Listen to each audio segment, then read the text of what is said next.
Hey everyone, Dan Rubin, HRV Homes. Welcome back to our Southie Triple project. A lot's changed since the last time we've showed you around, so let's check things out.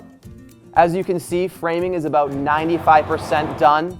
There's a couple more interior framing components that need to go in, but once that's complete, we will be ready to move on to our rough mechanical, plumbing, and electrical. Roof went on last week. We did a rubber roof, pitched front and rear. There'll be gutters in the front, there'll be gutters in the back.